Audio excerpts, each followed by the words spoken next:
bodaboda zikinja zinasama, gari zikinja zinasama. Hii darasa imekuwa matatizo kwetu, sababu juzi karibuni bodaboda ilianguka hapo na ikaangusha mtu kwa mto.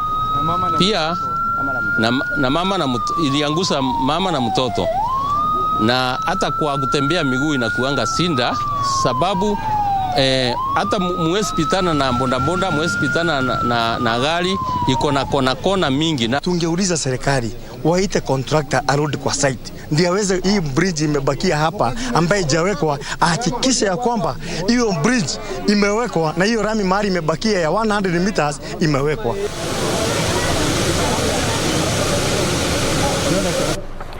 Na maafisa wa polisi katika eneo la Gatundu, kaunti ya Kiambu, wameimarisha msako dhidi ya walanguzi wa mihadarati katika eneo hilo. Msako huu unafuatia agizo la kamanda wa polisi katika kaunti hiyo Pamina Skioi baada ya bangi ya thamani ya zaidi ya shilingi 1,157 kunaswa katika eneo la Gatundu. Polisi wa Gatundu, kaunti ya Kiambu, wameazimia kutamatisha suala la matumizi ya mihadarati katika eneo hilo kwa kuwakamata na kuwafikisha mahakamani wanaohusika katika biashara hiyo. I would like to thank members of public sincerely. They have been revealing a lot of information to us, and with this one we are going to win the war against narcotic drugs within this area. Secondly, I want to thank this multi-agency team. This is our second recovery in Kiambu County. This is a multi-agency team from Gatundu. They are doing very well, and as you can see, they are very ready to work. Akiongea alipokuwa akiongoza operesheni hiyo, mkuu wa polisi wa Kiambu, Pamina Skioi, alisema tayari wamewakamata wahudumu wawili wa bodaboda wanaoaminika kusafirisha bangi.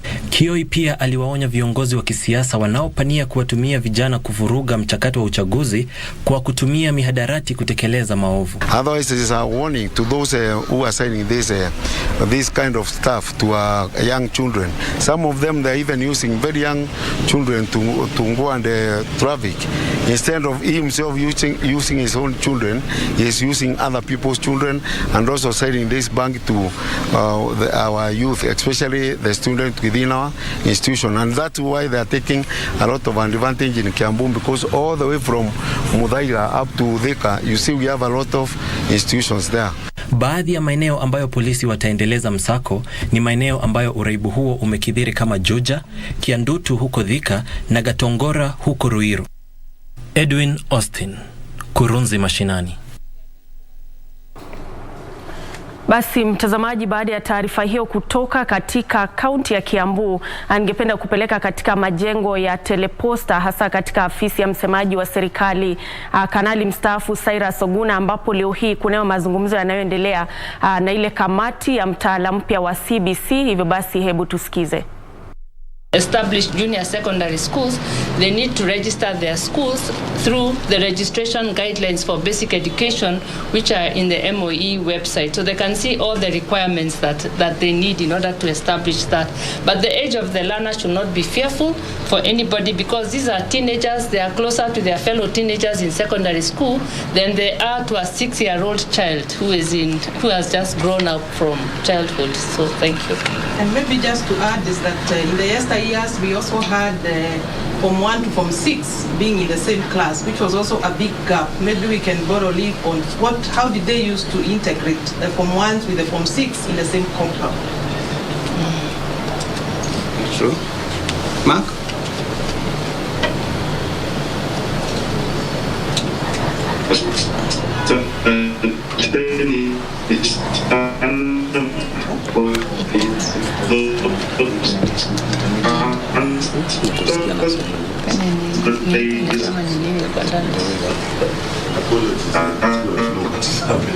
All right. So there was a proposal to include things like chess. And I think it's going back. Sorry about that. There was a proposal to include chess as a game in the KBC program, but the government... The Bluetooth device is ready to pair. The Bluetooth device is connected successfully. Apologies. So there was a proposal to include the game of chess in the CBC program, but the government and the Ministry of Education declined. So there are many questions like this, and they're talking about, we've talked about STEM, they're talking about the different things, the competencies in sports, the competencies in other non-technical things, so painting, music, and things like that. How will those, how are they being integrated in the CBC, especially at that critical age of as you get into high school? I want to say that this issue was brought to Parliament. We were called for in the Committee of Education, and this is what happened. And I want to make it very clear, this is an issue under consultation. And the new curriculum in the senior school has physical education. And one of the things that is very clear in the physical education is introduction of all indoor games.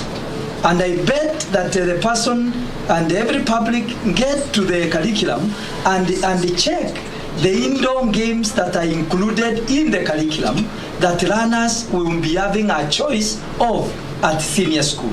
And chess is one of it, because it is an indoor game.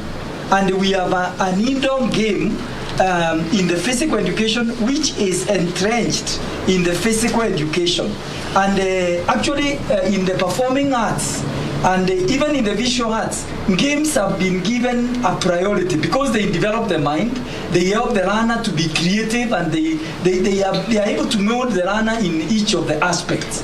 And we did agree, the members of the chess that addressed the issue, they get in touch with the KICD, which is in charge of curriculum, so that they can be able to check the areas that they feel are missing within the current designs that are available for indoor games. That is the stand as we talk today. And Teacher Service Commission is saying all the indoor games are going to be implemented within the framework provided by the Kenya Institute of Curriculum Development. So chess is not a game in the vacuum. It exists within the indoor games. And we did agree, even the members of the Chess Foundation need to be very clear that we did agree with them during the meeting with the parliamentarians that they will consult with the KICD and have how this game is going to be interested and improved against the designs that are developed within the indoor games issues. That is the stand even to date.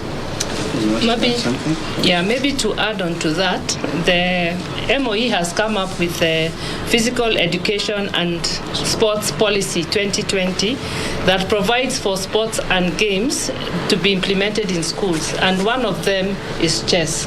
I also know that the curriculum framework, the basic education curriculum framework, provides for opportunities to introduce any program that shall support CBC within the non-formal learning activities in school. Chess is one of them that can be implemented because it is actually supporting the formal curriculum, and it's actually provided for in the National Sports Education Sports Policy that is in place in schools today 2020 and is available in the MOE website. Thank you for that. The last question that we would like to ask, is there a plan to ensure there's equality and equity in our schools? Now, previously we had national schools which had a bit more facilities, a bit more better learning, if I'm allowed to use that term, than provincial schools and other schools. So the question is there a move to ensure there's equity in education so that the child going to a school in the village will have equal chances to someone who's going to school in the city of Nairobi?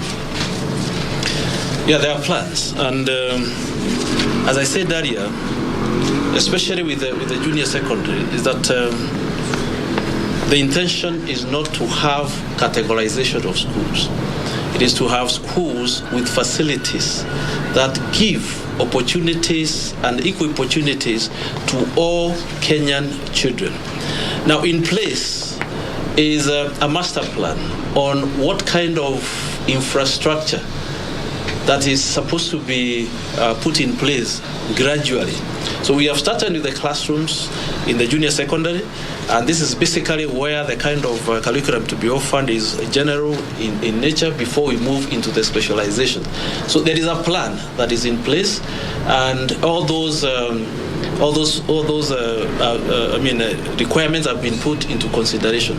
So that categorization of schools is not going to be there.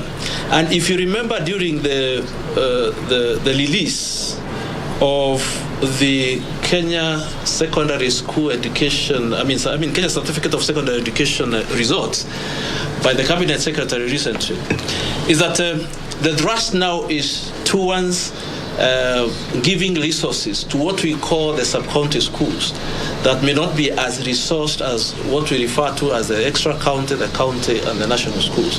So that is the focus. And because these are the majority of the schools, they are about 75% of the institutions that we have.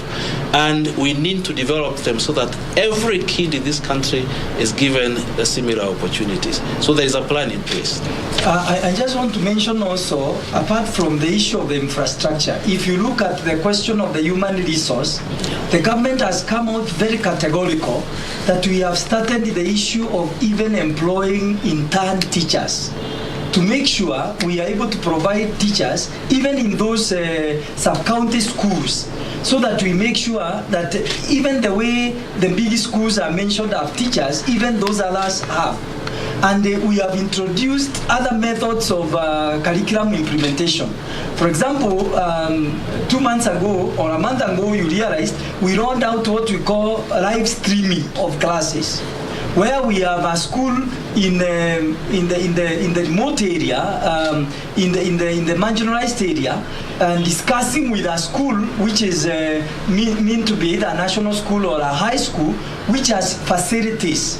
And they can be able to share the teachers that are there in the school in the marginalized area and in the remote area can be able to share with the teacher who is in Alliance or in the Machakos Boys, so that they can be able to utilize that resource together and be able to see some of the materials that are available to make sure that this learner can understand what equipments are required and how do they share the teacher. These are methods that we are trying to bring on board so that the teacher is able to really also become useful in encouraging the learning even in those schools. So the government, apart from working on the infrastructure, we are working also on the human resource to see that each of the sites are mentioned. And you remember in the budget, every year we are allocated to employ 5,000 teachers.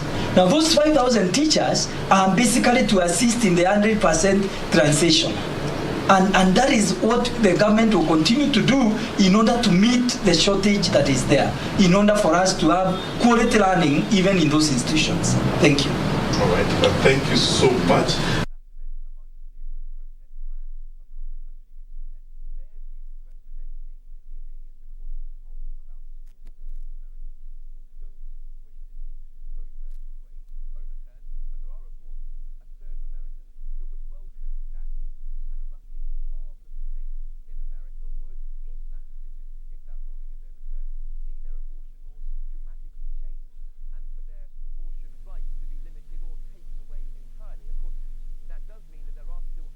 Nyinginezo hapa kwenye Kurunzi mashinani ni kwamba ni afueni kwa wakazi 5,000 wa eneo la Kiungururia, wadi ya Mbaruk, kaunti ndogo ya Gilgil, baada ya kukamilishwa kwa mradi wa maji wa shilingi milioni 6. Wakazi hao wamekuwa wakitembea kilomita kadhaa kununua maji. Mradi huo ulifadhiliwa kwa pamoja na shirika la kimataifa la Home Care na klabu cha Rotary cha Nakuru kwa ushirikiano na klabu cha Rotary cha Ujerumani. To the community of Kiambu. Mradi huo unajumuisha kisima, tangi la maji la lita 30,000 pamoja na kituo cha kusambazia maji. Kwa mujibu wa rais wa kilabu cha Rotary eneo la Rift Valley, George Ogombe, kituo hicho cha maji kitahudumia wenyeji na shule zilizoko karibu. This project has taken quite a long time, but it was worth the time because what we have done here, it is why you see the faces of the community. The 2 schools that are going to get this water here. You can see on their faces that they are very, very, very happy. Alisema dhamiria hiyo ilitekelezwa kwa lengo la kutoa maji safi kwa jamii na shule katika eneo hilo kame ambalo limekuwa likikabiliwa na uhaba wa maji. This is a very, very dry area. I've toured this area, and when it is during the drought, you would not even walk along. Wenyeji hawa wakiongozwa na Faith Simiu walipongeza wahisani kwa kuanzisha mradi huo, wakisema wamepata afueni na wanatekeleza kazi zao kwa urahisi ikilinganishwa na miaka iliyopita ambapo wangesafiri mwendo mrefu kupata maji. Tulikuwa tunateseka sana na maji, tulikuwa tunaenda umbali ya huko kupata maji. Hata wakati wa kiangazi tulikuwa tunashindwa tutapata aje maji, lakini tunashukuru hii society wametupatia maji. Tulikuwa tunauziwa, lakini sasa kutokea hapa hadi ile umbali tulikuwa tunaenda ilikuwa sofa. Sasa na maji ilikuwa na chumvi. Hii at least tumekunywa iko sawa, haina chumvi hata. Jelis Aladi, Kurunzi Mashinani. Basi mtazamaji, baada ya taarifa hiyo mimi nafika kwenye Kurunzi Mashinani, lakini kabla ya kuondoka nitakuwa na kuacha na yale makala ya Ifahamu China, kisha nitakuwa narejea kwenye kipindi cha Tamrini ambapo leo hii nitakuwa nazungumza naye George Gibore ambaye ni katibu mkuu wa muungano wa matabibu humu nchini KUKO. Tutakuwa tunazungumza kuhusiana na sekta ya afya na jinsi ambavyo inastahili kujiandaa hasa wakati wa kipindi cha uchaguzi mkuu ili kuhakikisha kwamba inazidi kuimarika licha ya kipindi cha siasa. Hivyo basi mtazamaji, mimi naitwa Nancy Okware, lakini kabla ya kuondoka makala Ifahamu China, na leo hii tunazungumza kuhusiana na masuala ya chai. China inafahamika kuwa chimbuko la utamaduni wa chai na raia wake wamekuwa na historia ya miaka 1400 ya kunywa chai. Chai ni kinywaji kisichozungumziwa katika maisha ya kila siku ya Wachina. Bali na mikahawa, kuna vibanda vya chai ambako watu hujivinjari kunywa chai na kujiburudisha. Leo hii katika makala yetu kuhusu Ifahamu China, tunaangazia jinsi China inavyotilia maanani utamaduni wa chai na faida yake kwa wakulima. Muhimu mkubwa katika kuendeleza utamaduni wa muda mrefu wa chai huku wakulima wakinufaika nao ili kuzuia umaskini kurudi katika maeneo ya vijijini yaliyokuwa nyuma kimaendeleo. Mamlaka husika zinasema China, ikiwa mzalishaji mkubwa wa chai duniani, imejitahidi kuinua ubora, kutangaza chapa za chai, kuongeza aina za chai na kupanua njia za masoko. Kaunti ya Hongya mkoani Sichuan kusini magharibi mwa China inajivunia kwa kushika nafasi ya kwanza katika mkoa huo kwa kuwa na zaidi ya hekta 1333 za mimea ya chai ya kijani na chai ya asili iliyoidhinishwa. Hata hivyo, matatizo kama mnyororo mfupi wa uzalishaji na matumizi mabaya ya bidhaa za chai yanaonekana katika sekta ya chai ya huko. Pia sekta hiyo huko Hongya inakabiliwa na mapungufu mengine kama vile upanuzi mbaya katika baadhi ya maeneo, upungufu wa uchimbaji wa faida za kiikolojia, uwezo mdogo wa uvumbuzi, mambo ya upuuzi kwenye utamaduni wa chai na kutokuwa na chapa zenye ushawishi wa kimataifa. Ili kukabiliana nayo, baadhi ya maeneo makubwa ya kuzalisha chai yanaangalia kwenye kuinua ubora wa majani ya chai, kuongeza njia za mauzo na kuboresha sekta ya chai ili kutimiza ongezeko la muda mrefu la kipato cha wakulima. Kwa mujibu wa Wizara ya Kilimo na Masuala ya Vijiji ya China, hatua kadhaa zitachukuliwa ili kuendeleza vizuri sekta ya chai, ikiwa ni pamoja na kukuza utamaduni wa chai, sekta ya chai na teknolojia ya chai kwa mbinu zinazoratibiwa, na pia kupanua shughuli za sekta, kujenga mashamba ya kiikolojia ya chai, kuongeza aina za chai na kuanzisha na kuandaa na kupanua chai.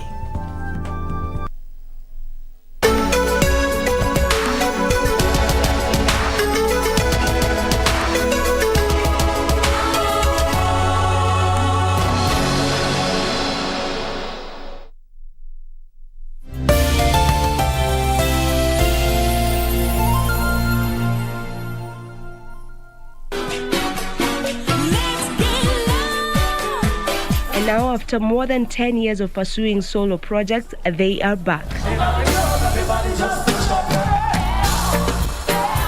The night, however, belonged to one Rema, Nigerian singer and rapper who performed last.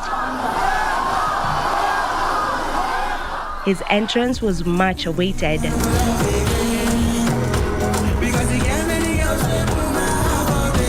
All of you promoters who have been fighting me and trying to kill my career, you all think that only Sauti Sol and Nyashinsky can fill up stadiums and, like kill shows. Just watch this space. I'm going to kill a show and just fly the Kenyan flag high, mutashanga.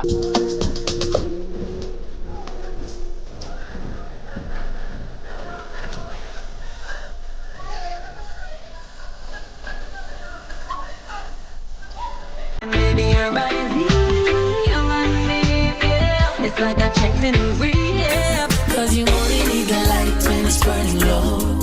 Only hate the road when you're missing home. Just make a wish, you never want a thing. Baby, give me that good loving. A woman like you.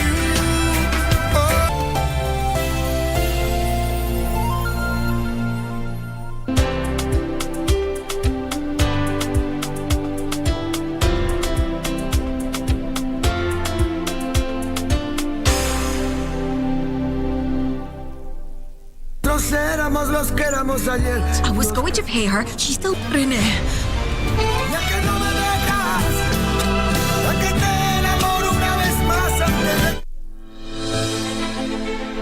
Are you an aspiring candidate in the upcoming general elections? Do you want your agenda and manifesto to reach your voters effectively? At KBC, we have the most comprehensive and credible online platform that has profiles of all prospective candidates. Log on to www.kbc.co.ke/2022 aspirants and let Kenyans know more about you, your past achievements, your manifesto, and your development agenda once you get elected to office. What's more, the website is easy to navigate. We will create your profile, post pictures and short videos with your campaign messages at affordable hosting fees. Log on to www.kbc.co.ke/2022 aspirants today and establish your brand authority as we lead towards the forthcoming general elections.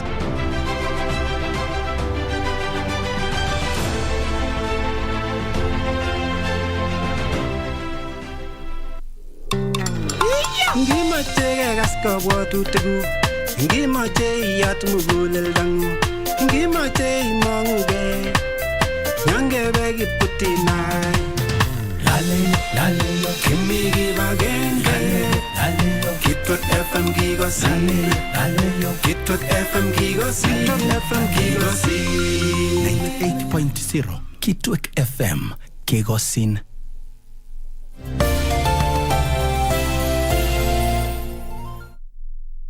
No.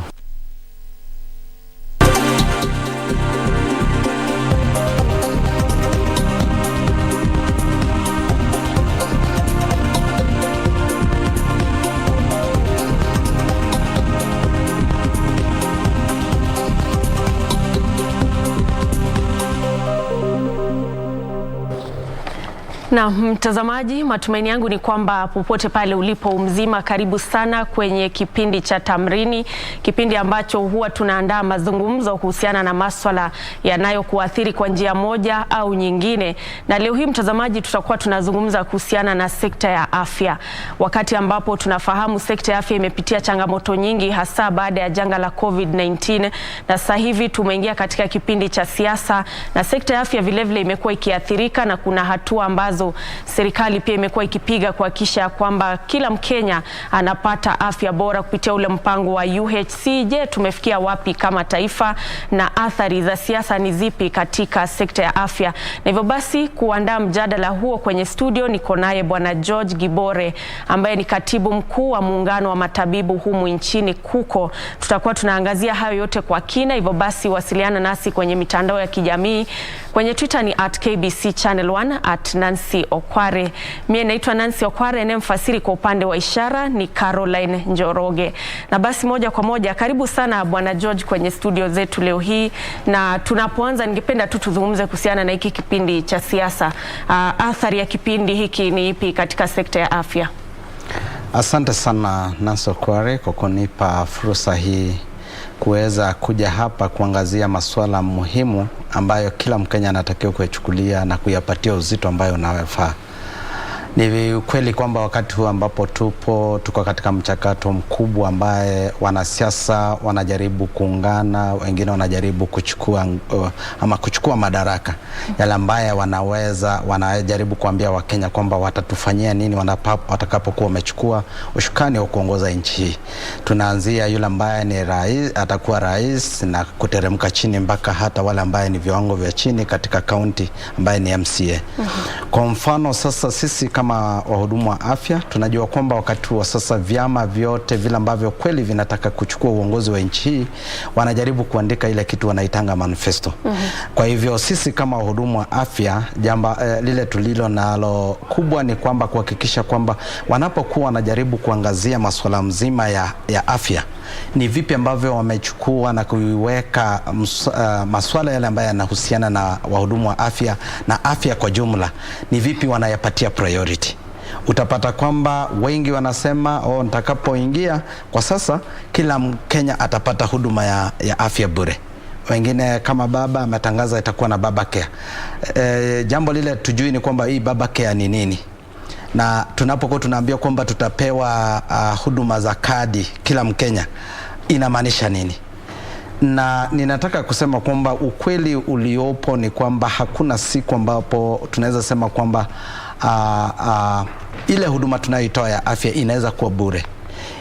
Ile inaitwa bure ni kumaanisha kwamba serikali imechukua zile rasilimali ambazo tumewekeza, wameweza kukulipia zile services ama huduma zile ambazo utakayohitaji. Ndio maana wataweza kusema ni bure, lakini si bure kwa sababu utakuwa umeshalipa ushuru na ushuru wako unatumika kuprocure hizo services. Na hiyo ndio maana tunasema kwamba changamoto tulio nayo kubwa ni kwamba tunapojaribu kuangazia kwa sasa masuala yanapokuwa yakijadiliwa na kuhakikisha kwamba manifesto zinawekwa kwenye laini ile ambayo Wakenya wanahitaji, sisi kama wahudumu wa afya tunasema kwamba jambo kubwa la kuhakikisha ni kwamba Wakenya wana afya ambaye inajizatiti, afya ambaye inajitegemea, na misingi ile ambaye haisukumwi sana iwapo hata tunakumbwa na mikurupuko ya magonjwa, kwa mfano pandemic ambayo tumekuwa nayo. Iwapo basi tutaweza kuhakikisha kwamba kwa sasa ambapo wanajipanga kuchukua nchi ama kuongoza hii nchi wameangazia masuala ya afya na kuyapatia kipaumbele, basi watakapoingia tutawauliza mliahidi. Lakini tusipohakikisha kwamba tumepush hiyo agenda, haitakuwa agenda ya kutaka kusema kwamba tulioahidi, kwa sababu hawana lile ambalo wameahidi wa Kenya kuhusiana na hiyo na masuala yote ya afya. Basi jambo kubwa tunasema kwamba tunaangazia yote ile ambaye ni miundo msingi katika sekta ya afya, majengo yale tulio nayo, wahudumu wa afya, ni vipi ambavyo tunaweza kuhakikisha kwamba Mkenya yoyote yule aliye chini, kwa sababu sasa tunaangazia tukisema kwamba yeyote ambaye anataka kufanya kazi ama kuhakikisha kwamba anatoa huduma ya afya, ni lazima kuwepo na usawa wa services ama ile huduma tunayoipeana, ili Mkenya yoyote atapata huduma ya afya anapoihitaji, wakati ule anapoihitaji, na kwa namna anayohitaji. Hilo ndilo jambo kubwa lile ambayo tunatakiwa kuisikia. Kwa mfano kuna sehemu zile za nchi yetu ambacho tunajua zile ambazo tunajua zimetengwa. Kwa mfano hawana hata referral hospital yoyote. Lakini pia pasipokuwa na referral hospital iko na impact gani katika kuonyesha kwamba ukweli wa Kenya wanaweza access afya? Kwa sababu ku access afya ama kupata ile huduma ya afya unayohitaji iko na vitengo tofauti. Kwa mfano unaweza shindwa kupata afya ipo, lakini hauna uwezo wa kuigharamia. Kwa hivyo hii itakuzuia kuipata. Na jambo lingine pia ni kwamba unaweza kuwa una hela na ushindo pia kumfikia yule ambaye ana taaluma ya kukupatia huduma unayohitaji. Unasikia? Na lingine ni kwamba wale ambao unaowahitaji ama facility ile unayohitaji iko mbali na wewe. Kwa mfano sasa hiyo inakuwa pia imekunyima imekunyima haki ya kupata huduma ya afya. Na ukumbuke kwamba tulipotengeneza constitution yetu, article 43 ya constitution ilisema kwamba kila Mkenya ana haki ya kupata huduma ya afya iliyo ya kiwango cha juu kinachokubalika, kumaanisha ni cha kimataifa.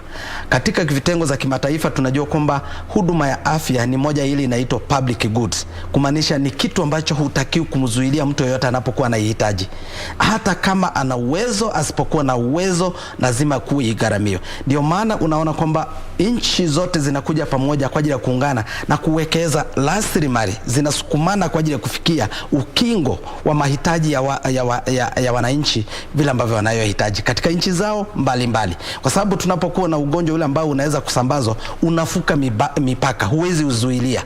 Na kama uwezi uzuilia, unapokuwa umekuja hapa Kenya, unaweza sambaa kokote pale. Kwa hivyo ni jukumu la Kenya, ni jukumu la mataifa yote yaliyo karibu na Kenya na yale yote ambayo ni ya ulimwenguni mzima. Kuna hili swala, serikali imekuwa ikijaribu kuhakikisha kwamba kila mmoja anapata afya kupitia ule mpango wa UHC. Kuna hatua ambazo zimepigwa na ningependa tuzungumze kuhusiana na umuhimu wa afya ya kimsingi, manake ni mojawapo ya zile nguzo muhimu za UHC, na umezungumza kuhusiana na kila Mkenya kuwa na haki ya kupata afya katika eneo lolote lile alipo kwa bei nafuu. Na kumbuka ya kwamba afya ya kimsingi ndio hatua ya kwanza ambapo mgonjwa pengine anakutana na yule mhudumu wa afya. Sasa katika vitengo hivyo, ujue kwamba tunaposema UHC pia ninaona kwamba tumeweza kutengeneza mpaka sasa tuko na sheria zile ambazo zinaangazia ni jinsi gani tutakavyo achieve hiyo UHC. UHC iko na vigezo fulani zile ambazo inatakiwa kwamba nchi itimize niweze kusema kwamba uko na, kwa mfano uhakikishe kwamba wananchi wanaweza kupata ile services ambao wanayohitaji kwa gharama wanayomudu. Kwa sababu wanaposema gharama wanayomudu ni kumaanisha kwamba hakuna siku ukweli kutakuwepo kwamba kila Mkenya anaweza pata free services. Hakuwepo, hakuna hiyo, that is, hakuna hiyo nini.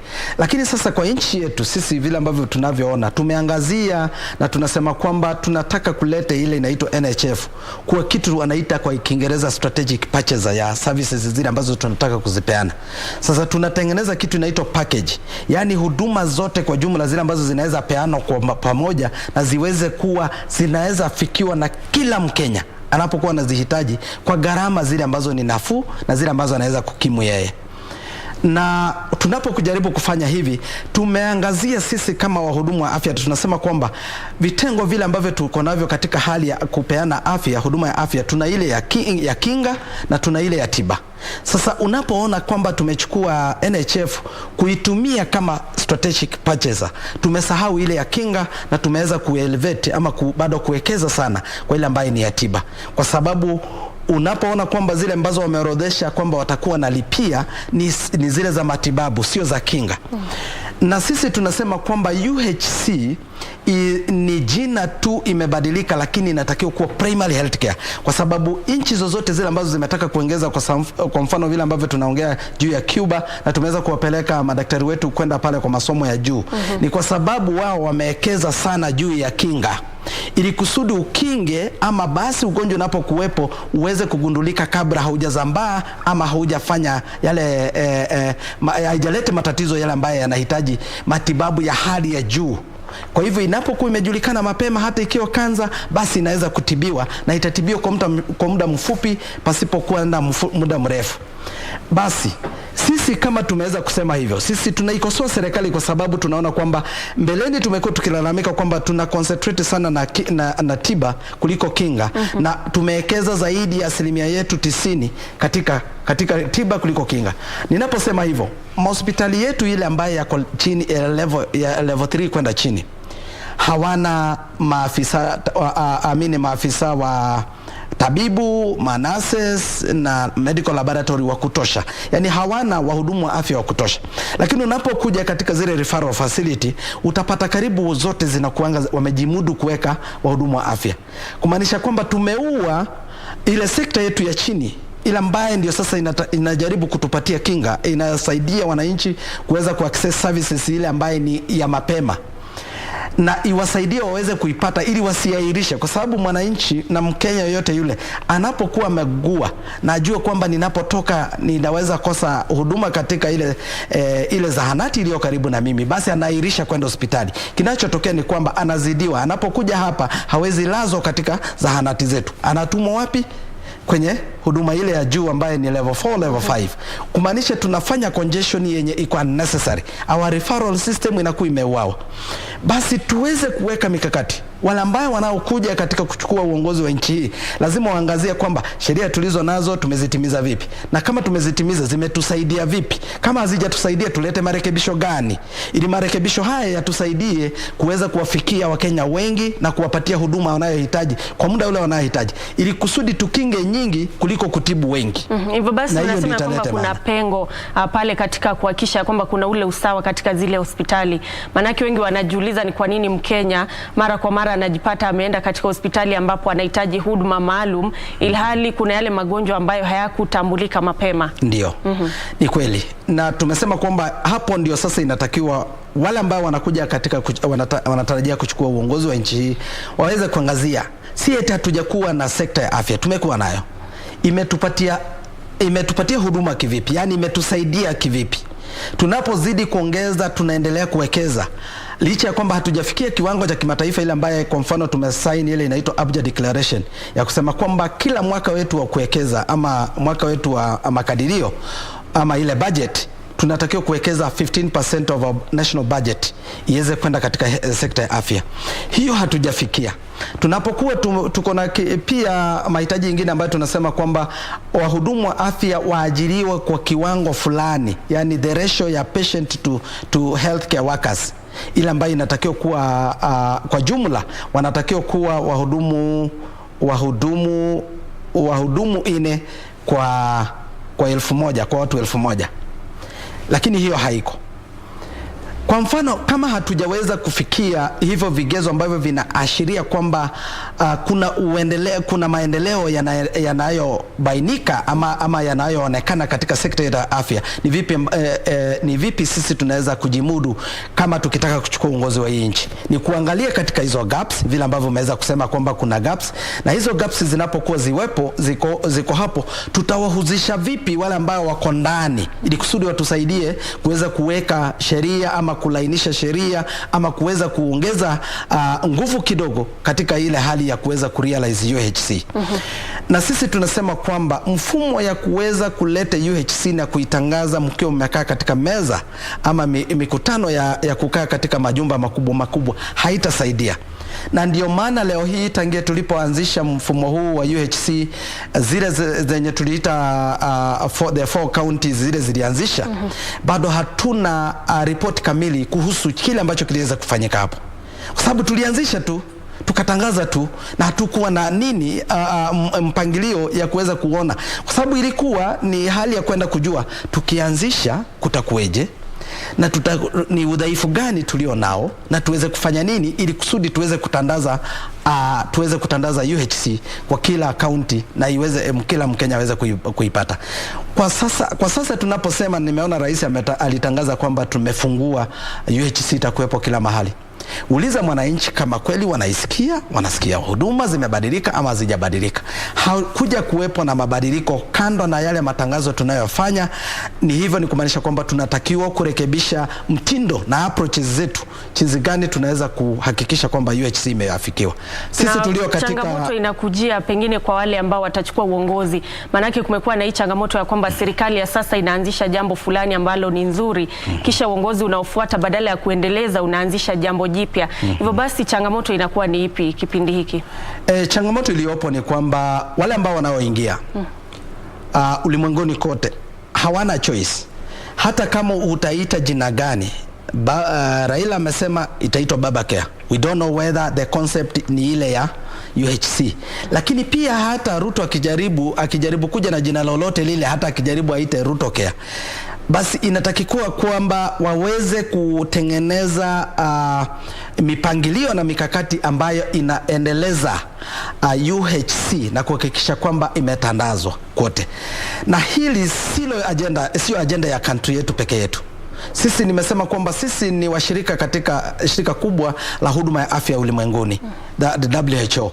Kumaanisha kwamba sisi wanapokuwa wamepitisha jambo fulani, sisi ni washirika katika kupitisha jambo hilo. Na basi hatuna nafasi yoyote ya kuweza kuepukika, bali kuweza kutimiza na kuweza kuiendelesha. Na ninaposema hivyo, wao wanapokuja wanajaribu kuangalia mikakati gani ambayo serikali inayoondoka imeiweka, imeweza kumfaidi namna gani mwananchi. Kama haijamfaidi, basi tuweze kurekebisha kivipi. Wanakompea pia na nchi zingine, kwa sababu sisi tumeanza kuongelea sana juu ya Cuba. Bado kuna nchi zingine zile ambazo zinafanya vizuri. Basi tuweze kuangalia kwamba wao sheria zao wamezitengeneza vipi, wameweza kuimprove sehemu gani. Kwa mfano, tunapokuwa tunalia kwamba hatuna hudumu wa afya wa kutosha, serikali hiyo iliyopo imeweza kuajiri wahudumu wa afya wa kutosha ama haijaweza? Na kama haijaweza, ni vipi wale ambao wanakuja watakapokuja? Kwa hivyo sasa wakiweza kufanya hivyo, basi tutajua kwamba kweli wanayoangazia ni masuala yanayohusiana na mwananchi mlalahoi, ambao wao hawana uwezo wa kutafuta huduma ya afya katika private facility. Na changamoto ile tulio nayo kubwa ni kweli ni kwamba wale ambao wanao make decision, wale ambao wanaamua, hawajashiriki ama hawatafuti huduma katika hospitali zetu za public. Kwa hivyo wanapokuwa wakienda pale nje, wao wanafikiri kwamba yale yanayotendeka pale basi yanatendeka pia katika huduma zetu za public, ambapo ni tofauti kabisa. Kwa mfano, wale wanapokuwa kwa sababu ni biashara wanafanya, wanahakikisha kwamba wanao hudumu wa kutosha, na hauwezi ruhusu mtu yeyote kuja kupoteza muda pale akisubiri matibabu. Lazima awe ametibiwa, lazima awe ameonekana na amepewa ile huduma ya kwanza inayohitajika. Katika hospitali zetu utapata hospitali ipo imejengwa, haina hudumu wa kutosha, na kama wapo, sio wote wanao blend ama wanaotosheana na kiwango kile ambacho kinahitajika ili kupeana huduma ambaye inaweza kuleta mabadiliko katika nchi yetu. Naam. Pengine kwa dakika moja tuzungumze tu kuhusiana na baadhi ya changamoto ambazo bado zinakumba sekta ya afya, hasa wale wahudumu wa afya. Tuliona hivi majuzi wahudumu 48 walihitimu kutoka Cuba wa humu nchini baada ya kupata mafunzo kuhusiana na afya ya kijamii, lakini bado humu nchini kama ambaye unawakilisha ule muungano wa KUKO ni kwamba bado wahudumu wa afya wanakumbana na changamoto. Changamoto ni mingi, na nataka kutaja kwamba zinatofautiana county baada ya county, na nimeweza kusema kwamba changamoto moja ile ambayo ni kubwa ni jinsi gani ile tunaita governance, leadership and governance ina happen. We have 47, yani tuko na mitindo 48 ya kuweza kuongoza wahudumu wa afya, kwa sababu wale wako katika national government, wengine katika county 47. Wote utapata kwamba kila mtu mahala alipo anatibiwa kivingine, yani anapewa huduma zile tunaita human resource services tofauti. Kwa hivyo kuna kuwepo na mikinzano, kusukumana, kila mara tuna migogoro. Na hii migogoro inatokana kwa sababu sheria zipo zinasema wapatie ama promotion watu, haujapeana zaidi ya miaka 5, mwingine anakuja anachukua bado anaenda zaidi ya miaka 5. Mwingine amekuja employ watu ambao hawajafikia kiwango ama ana employ kufuatana na corruption. So hizi vitu zinapokuja zinatuadhiri. Na pia tunapokuwa kati ya wale wahudumu wachache ambao tuko nao, pia wanahitaji kupewa support ili kusudi facilities ziwe well equipped, na uhakikisha kwamba wanapokuwa katika kazi wako well motivated kupeana services. Na iwapo hizo zinatendeka, basi tuweze pia kuwa na mikakati ya kuhakikisha kwamba health wanasema ni dynamic kumaanisha kwamba unaendelea kujifunza ukiendelea kutoa huduma. Mabadiliko yanapokuja, changamoto za kiafya, basi wewe unatakiwa kuwa uko mbele ili kusudi uweze kumfaidi mwananchi anapokuwa anahitaji kazi zako, huduma zako. Basi sisi matatizo haya county haziruhusu watu kwenda kusoma hata kama kuna nafasi za kwenda kusoma. Pia wanapokuwa uko in service, wale ambao wanatoa huduma wakiwa katika kazini wanatakiwa kuwa sponsored. Yani government inaangalia kwamba tuko na tatizo fulani, kwa mfano hatuna madaktari wa kutosha wa ngozi, hatuna madaktari wa kutosha wa ENT, basi wale tunatakiwa kufanya ni kureinforce hii side, ama kuenda to train watu wale ambao tuko nao waweze. Haujaajiri, lakini umeweza kumwendelesha yule uko nayo akakuwa na taaluma fulani ya kuweza kutoa huduma ile ambayo wewe uko nayo katika kaunti hiyo. Hiyo haipo. Kwa sasa tunapokuwa tukisukuma kaunti kufanya hivyo, hawaelewi, na sisi tunaona kwamba there is a lot of capacity capacity building inatakiwa kufanyika ili kusudi kaunti zikaendelea. Na kama hiyo haitakuwa, bado tutaendelea kuiona migogoro ikiwepo na kila mara migomo zikiwepo, lakini jibu mmoja ile ambayo inaweza kufanyika kila mara watu wanapofikiria hata kubadilisha katiba, tunahitaji kupewa kitu yenye ambayo inaweza kuwa central kuorganize ama kumanage the healthcare workers, the Health Service Commission. Ndio. Naam, tutatamatishia hapo kwa leo. Asante. Lakini nakushukuru sana kwa muda wako, manake tumeangazia tu mengi kuhusiana na yale mapengo ambayo yamo katika sekta ya afya na ni kipi ambacho kinastahili kufanywa tofauti kuhakikisha kwamba sekta hiyo inaimarika hata wakati ambapo tunabadilisha uongozi katika kipindi cha miezi michache ijayo. Mtazamaji, tumekuwa tukizungumza naye George Gibore ambaye ni katibu mkuu wa muungano wa matabibu humu nchini KUKO, na basi kufikia hapo mimi sina la ziada ila kushukuru sana kwa muda wako na hata kuwashukuru wote ambao wamefanikisha matangazo haya. Taarifa zaidi utakuwa unazipata mwendo wa saa 7 kwa lugha ya Kimombo ukiletewa na mwenzangu Nissy Imano. Mimi naitwa Nancy Okware, mfasiri kwa upande wa ishara ni Caroline Njoroge. Kwa heri.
Now, after more than 10 years of pursuing solo projects, they are back. The night, however, belonged to one Arema, Nigerian singer and rapper who performed last. His entrance was much awaited.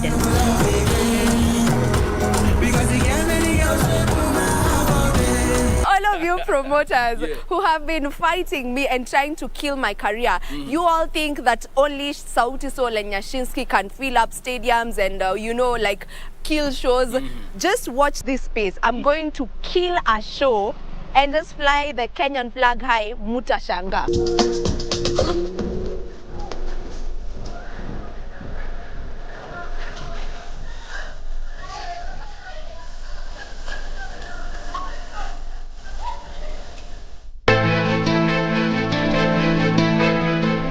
Zile kazi bana niachie mimi. Mtoto anukia marashi ya Zanzibar. Mimi sitaki uguswe hata na nzi. Ndio nakupa jeuri, si ndio? Safari, sitaki maneno. Yangu mimi na kila mtu. Po vitu kidogo ndio tutakufanya wewe utumie 100,000. Kuna vitu vingine sijaandika hapo dad. Nikusaidieje? Msaada kutoka kwako? Hapana. Wachana na matatizo wewe. Sawa? Na sipomwacha matatizo utanifanya nini?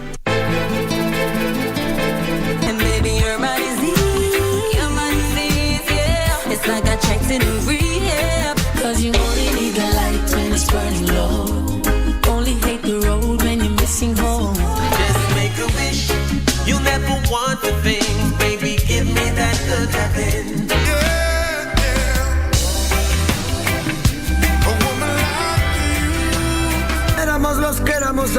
I was going to pay her. She still won't be me.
Kupata Weka Imani kama skiza tune kwenye simu yako, dial *811*759#. Jameni, yani kuna watu wanapitianga mambo. Wacha vile sisi tunaonanga mambo kitoko. Kuna watu wamepitia mambo makubwa. Fikiria kuhusu Job.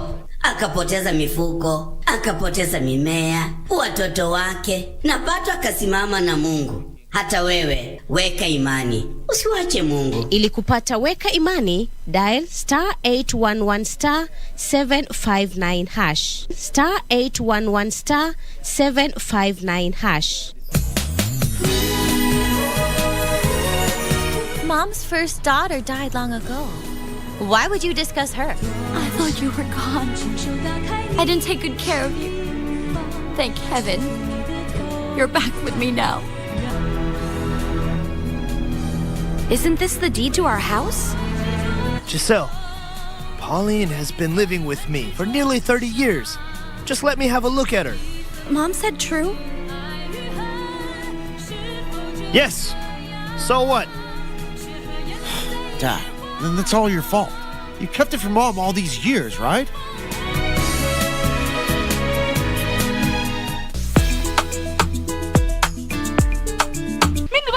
Chinese ndio lugha ngumu kushinda lugha zote. Kumbe mimi nasikianga ni kama nimepotea. Sasa nani mtu anakuitisha chapati chafua? Mogaka, chapati chafua ni nini? Wewe sio umeitisha mambo chafu. Watu chafu zao haziko hapa. Hizi ni special. Chafu ende huko utaletewa. Or rather some dessert. Some mushroom soup with some scones. Guess who? Leo, ofunde this tumetembelewa na mgeni wa heshima. Hata nikikwambia ni nani huwezi kuamini. Mgeni wa special kutoka na sadika hii tumewacha kila kitu special from here. Anaongoja harakisha.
Good afternoon. It is the 9th of May 2022. A very warm welcome to KBC Lunchtime News.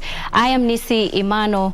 Lucy Mora is our sign language interpreter. Thank you for joining us. Now, we want to begin in Serena Hotel, where our team is there covering the Azimio La Umoja press briefing, and we'll be joined by Curia to give us an update on that particular story.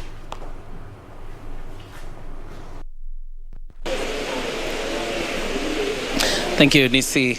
Imano, we're live from the Serena Hotel. This is the venue of the interviews for the running mate nominees for the Azimio La Umoja One Kenya Coalition Party. And so far, two candidates have already gone through the panel. That is the Honorable Sabina Shege, the woman representative for Murang'a County, as well as the Mombasa Governor Ali Hassan Joho. And right now, before the panel is Madam Martha Karua, the NAK Kenya Party leader. And these 3 have been nominated by the respective parties as possible running mates. Of course, Sabina Chege nominated by the Jubilee Party, Ali Hassan Joho nominated by the ODM Party, and now Martha Karua by Hana Kenya Party. At around 3 p.m. we expect the Kakamega Governor Wycliffe Ambetsa Oparanya to also face the panel. Now, speaking to the 2 who have already appeared before the panel, they say it's not a grilling session, rather it is an exchange between the members of a panel led by Dr. Noah Wekesa and indeed the gentlemen and ladies who are going to be interviewed by that panel to see who is most suitable to be the running mate for the Honorable Raila Odinga under the Azimio la Umoja One Kenya coalition party. Interestingly, the Honorable Raila Odinga was in this building just like about 10 minutes ago. He had come here for a meeting with Western Kenya members of parliament, as well as the executive director of the Azimio One Kenya coalition party, that is the Honorable Raphael Tuju. But then after that, the Honorable Prime Minister left, of course, trying to prod him on what the meeting was about. His response was classical: leave me alone, I have nothing for you. And that was the classic response from the Honorable Raila Odinga when we tried to inquire what the meeting was about. But it is very important to note that he was not here for the interviews or to monitor how the interviews were going on.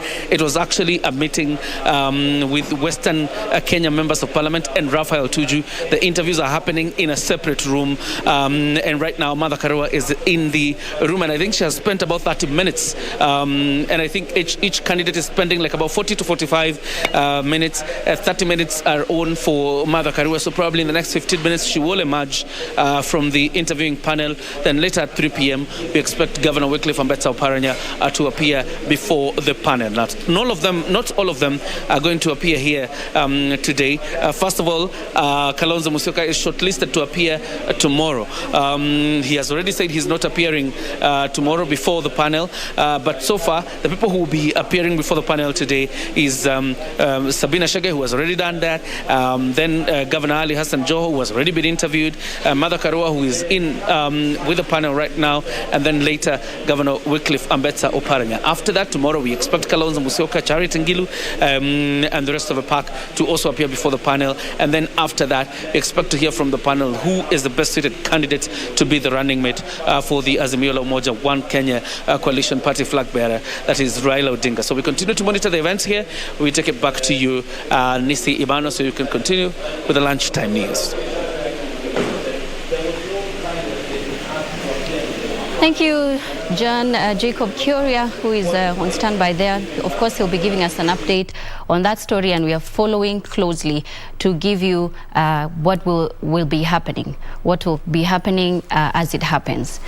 So we move on to Baringo, where calm is yet to return in troubled Baringo County following cases of banditry attacks that have paralyzed activities in the region. 4 schools have been closed indefinitely after suspected Marakwet bandits shot dead a Kinyach primary school teacher, Stanley Kemboi, before making away with over 200 herds of livestock. Tension is still high in Baringo North and South as residents continue living in fear following a series of banditry attacks. The situation has disrupted learning in the region, with 4 more schools being closed. This is after the murder of a primary school teacher at Kinyach Primary. The killing sent father to the deceased into a coma. Locals have fled the area, with Kinyach, Telingo, Ayatwa and Temintani closed, even as the government gave a directive to have all schools closed over insecurity reopened. Nitamzungumza na mwenzangu Mheshimiwa Waziri wa Ulinzi, Mheshimiwa Fred Matiang'i, atuongezee wale vijana, wasaidiane na askari wetu polisi. Na mimi naamini tunahitaji karibu vijana 500 ya Baringo North na Baringo South, ili wote waweze, watoto waende shule, watu waende kanisani, watu wafanye biashara, wafanye ukulima, uwe na ng'ombe, ulale usiku na watoto wako bila wasiwasi. And despite deployment of police in the region, heavy gunfire was witnessed in the area the entire night, with residents urging the government to heighten security. Security iko mbaya sana kwa hapa, so itabidi tu kama mmetoka pia nyinyi, sisi pia tutatoka na chakula yetu twende kule kwa station, twende tuishi kule.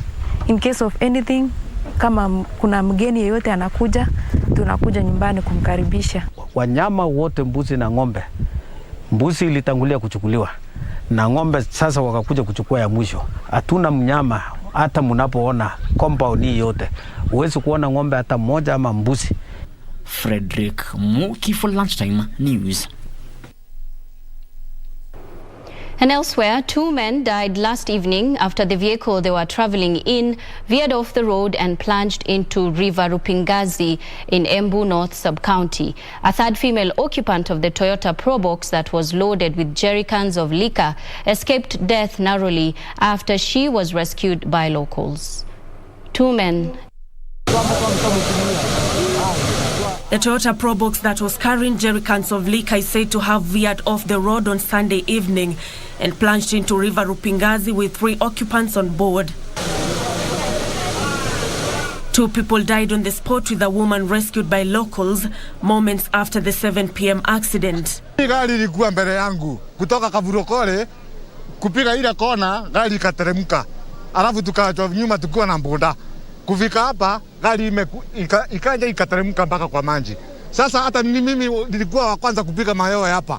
Ndio nikachukua pikipiki yangu tukakuta gari imeanguka kwa maji. Ndipo nikufika hapa nikakuta iko mama mmoja ndani ya maji na anaongea, ndio nikampindua kichwa, ikaangalia juu asifute maji. Nikamwambia hapana jari, tunitakutoa. Ndio nikafungua mlango, nikamtoa tukamvuruta akatoka nje. Embu County Commissioner Edison Nyale, while confirming the accident, said one body was retrieved from the vehicle while another is still missing and is believed to have been washed away by the raging waters. Ile gari pia imeweza kufungwa, ya kwamba pengine katika mnamo wa asubuhi utaweza kuitoa katika mahali ipo sasa. Naamini kwamba hataweza kusonga mbele na maji, mambo yanaongezeka kila wakati. The area leaders and locals have raised an outcry over the bridge that they say has continued to claim lives due to its poor design and construction. Mimi vile kitu nataka kusema hapa hii daraja hii imekuwa black spot. Ni mingi sana imepotelea hapa. Boda sikinja sinasama. Gari sikinja sinasama. Hii daraja imekuwa matatizo kwetu. Sababu juzi karibuni boda ilianguka hapo na ikaangusha mtu kwa mto. Pia na mama iliangusha mama na mtoto. Na hata kwa kutembea miguu inakuanga sinda, sababu hata muwezi pitana na boda, muwezi pitana na gari iko na kona mingi. Na tungeuliza serikali waite contractor arudi kwa site ndio aweze hii bridge imebakia hapa ambaye hajawekwa, ahakikishe ya kwamba hiyo bridge imewekwa na hiyo rami mahali imebakia ya 100 meters imewekwa. Nancy Okware, Lunchtime News. A cross-section of Adola community in Mandera County has unveiled a 12-member council of elders to spearhead talks with the Rare Ali clan aimed at vacating the gubernatorial position in their favor. The Adola community, which has fronted businessman Nur Ali Adan as their preferred candidate for Mandera gubernatorial seat, want former East Africa Community Cabinet Secretary Adan Mohammed to shelve his ambitions and instead support their candidate. Both are eyeing the gubernatorial position in Mandera County. Speaking after holding a 2-day consultative meeting in Nairobi, the Adola community said it had formed a 12-member council of elders to spearhead the alliance talks. The leaders, led by North Rift's Adola chairman Abdi Kadir Abdi, said they have supported the Rare Ali clan for many years, and it was time for the Adola clan to take up reins of power in the region. Tumekubaliana ikiwa zizi ni Adola, itakuwa naomba wa ndugu zetu Rare Ali ambao karibu 50 tangu Kenya napata uhuru, ambao sisi alikuwa tuko tu nyuma yao, leo hawa vile waangalie mambo, urudi kwa nyuma yao, ajenge sisi, awachie sisi yokiti bila tashwishi yoyote. The Rel Ali clan has produced former EAC Cabinet Secretary Adan Mohamed, who has already been awarded the Jubilee ticket for the Mandera governor. The Adola community wants Adan to shelve his bid in favor of businessman Nur Ali Adan. The wananchi now they're electing who is going to be of value to them. Not a matter of community, but value. What policy do you have? What mission do you have for these people? What development are you going to bring on the table? The issue of saying that I have more money, my community is larger than the other one is remote. Those who chooses also loses. Why? Because you bring in bad leaders. You know, if you now elect me as a leader, senator for Mandera County, you're supposed to hold me accountable. But if you now elect me tomorrow, and then you look for handouts during the time of election, then somebody's looking for that money. Ali, who also was present, urged area residents to interrogate pledges being made by elected leaders in order to make good choices. So I feel that they should give that job to somebody who is free, who is open-minded, so that the resource they're getting can be utilized down there at their county.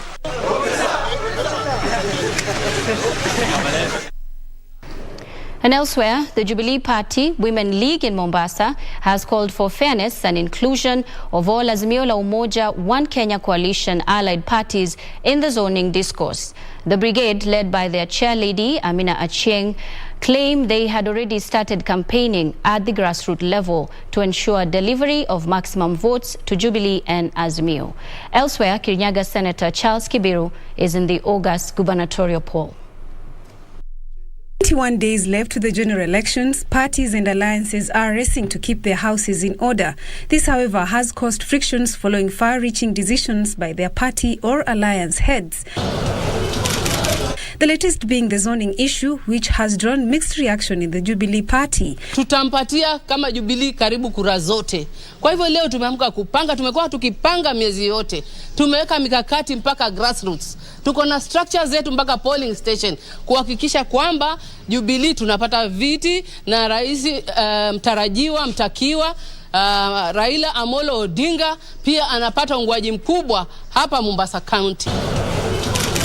The Jubilee Party Women League at the Coast claimed the zoning decision at the Coast might affect the popularity. Hii zoning ambayo ameizungumzia, tunaomba iwe ni zoning ya haki na usawa. Kwa sababu tumeona mambo ya opinion poll, kuna sehemu opinion poll tunaambiwa tufuate, lakini unakuta kura zikifika kama leo matarajio ni tofauti.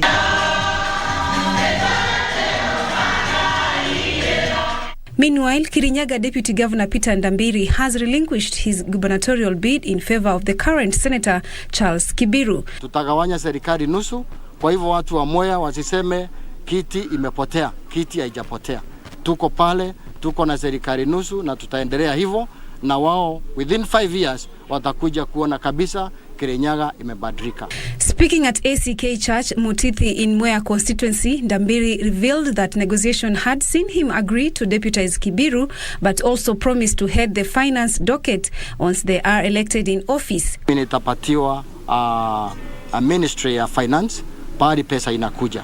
Kwa hivyo katika serikali yetu, hatutakubali wizi na ukora katika county government ya Kirinyaga. Finally, the Kenya National Congress Party aspirants in Kisii County, while wooing the residents to vote in the party, have promised to uplift the region economically.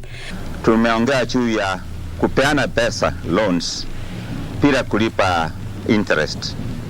Tumeongea juu ya wanafunzi bila nitawapatia bursaries ya kwenda shule. Tumeongea juu ya kutengeneza mabarabara, ingine itakuwa ya rami na ngine itakuwa ya moram. Kwa hiyo tumeanza safari. Na si hapa peke yake, nimeongea na watu wote kutoka kila constituency ya Kisii. For Lunchtime News, I'm Zainab Said. We will now cross over to Gitanga Road, where the LSK President Eric Thauri is currently speaking on the proposed economic tax amendment. Let's take a listen. The role of the government to support the society, the economic, and provide public service. Our memorandum to the National Assembly Finance Committee raises concerns with over 22 proposed amendments in the Finance Bill 2022.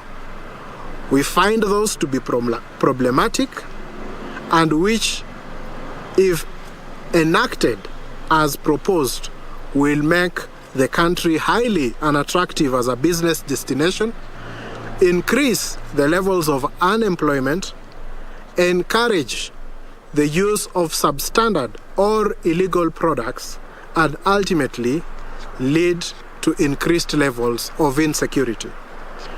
Among the proposals that we have highlighted are the proposals that remove unga from the list of goods that are zero rated. This essentially means that the price of unga will increase as it will now be subjected to VAT at 16%. We have also picked out proposals that seek to increase VAT on clothes and equipment used for safety and protection by hospitals and clinics, which is a measure that again will make those items expensive and affect the health of Kenyans. The proposals would also introduce an unreasonable degree of unpredictability with regard to the levels of tax rates. This unpredictability is against the principles of fiscal responsibility contained in the Public Finance Management Act. The proposals would also impede the right to fair administrative action and amount to apportioning of guilt before the parties involved in a tax dispute can have an opportunity to prove their innocence. The proposals that any person challenging a tax assessment must deposit 50% of the disputed amounts before filing a case in court is not only unconstitutional, is also retrogressive, and is intended to impede access to justice.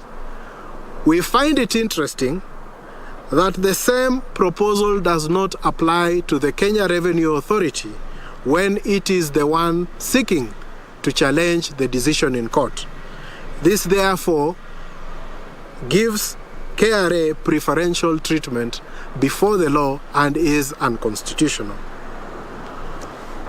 The proposals also would make locally manufactured finished goods for export more expensive and uncompetitive, and this will in turn negatively affect foreign exchange earnings and balance of trade in Kenya and our ability to import goods that we rely on to run and generate income in our economy. The Law Society notes that while the objects of the Finance Bill indicate that the provisions are meant to increase the government's revenue collection, the inverse would actually be achieved if the bill is to be implemented as it is. There would be an increase in unemployment, businesses would be killed, the poor and vulnerable Kenyans would be exposed to illegal products and precipitate criminal activities due to the government's unilateral focus on increasing revenue collection. The government seems to have lost sight of expanding the tax base and protecting the vulnerable groups in society, those whose incomes are below the minimum wage and who are heavily impacted by the current increase in cost of living and who are certainly going to be negatively impacted if Parliament passes the Finance Bill 2020 in its current form. The unpredictability introduced by the Finance Bill will make Kenya as a country unfavorable to investors. Okay, that's the LSK presser going on there. Eric Thauri, the president of the Law Society of Kenya, speaking on the implications of the proposed economic tax. And that's a report that we will be bringing to you comprehensively in our subsequent bulletins. We also now want to take you to the KANU headquarters, where the KANU party is holding a press briefing.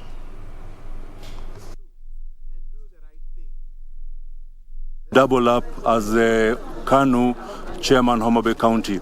I think I just need to be quite categorical that this issue of zoning is an old school thought.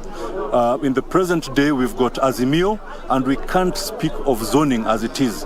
This is one big family. We must respect all the members, the member parties within Azimio. And the second thing is, as KANU, we strongly condemn the violence that we're already seeing rearing its head in Homa Bay.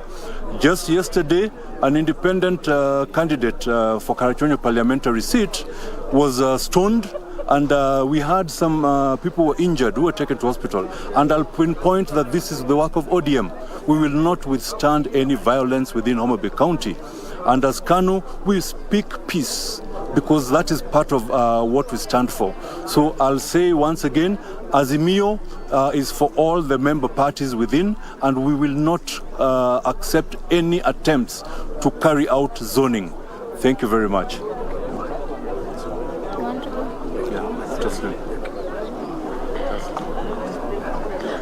Members of the 4th Estate, I'm Tassin Ochieno, currently vying for an MCS seat in Kwabwai Ward. I want to urge my fellow aspirants to desist from violence. As a woman, as a youth, I'm already experiencing violence. And that is the currently ongoing KANU party presser. We'll also be bringing you that report comprehensively in our subsequent bulletins. Moving on, Maendeleo Chapchap party leader Dr. Alfred Mutua has now joined the Kenya Kwanza coalition after announcing his exit from Azimio la Umoja One Kenya coalition party. Dr. Mutua, alleged Azimio coalition claimed was an alliance full of mistrust. The Machakos governor said all Maendeleo Chapchap aspirants will be on the ballot.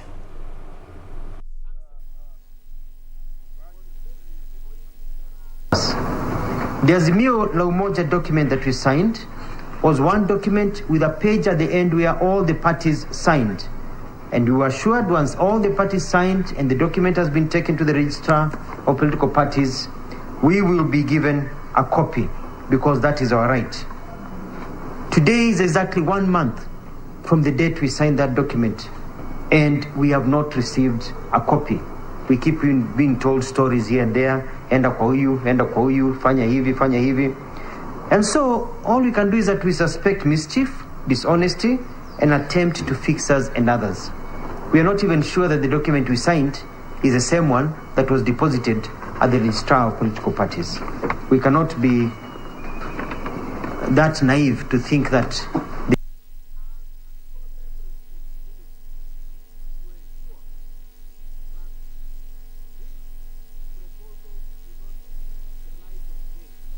It is time now for a short break, but we'll be back with more news. Do stay with us.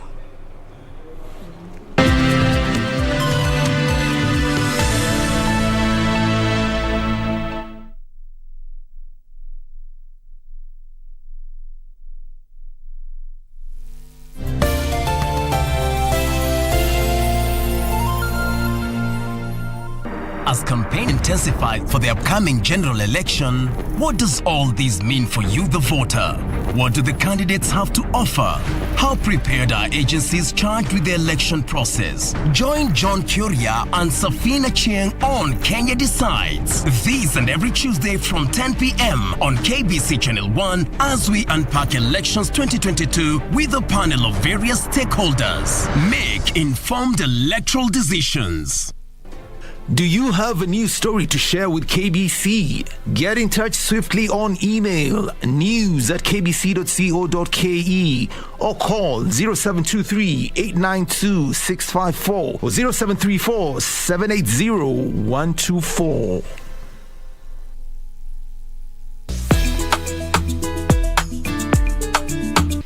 Hata ki Chinese ndio lugha ngumu kushinda lugha zote. Kumbe mimi nasikianga ni kama nimepoa. Sasa nani mtu anakuitisha chapati chafua? Mogaka. Chapati chafua ni nini? Wewe sio umeitisha mambo chafu. Watu chafu zao haziko hapa. Hizi ni special. Chafu ende huko utaletewa. Or rather some dessert. Some mushroom soup with some scones. Guess who? Leo, ofunde this tumetembelewa na mgeni wa heshima. Hata nikikwambia ni nani huwezi kuamini. Mgeni wa special. Kutoka na sadika hii. Umewacha kila kitu. Special from here. Anaongoja harakisha.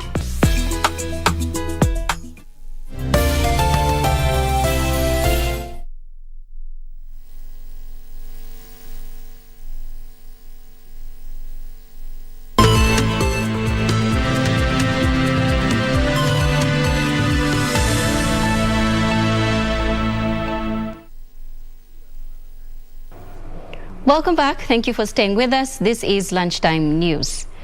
The University of Nairobi has signed a memorandum of understanding with the Kenya Broadcasting Corporation on dissemination of research that will help steer the women economic empowerment agenda.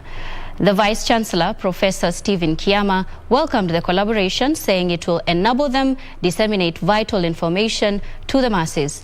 KBC Acting Managing Director Samuel Maina said the partnership was timely as the country strives to achieve the 2/3 gender rule.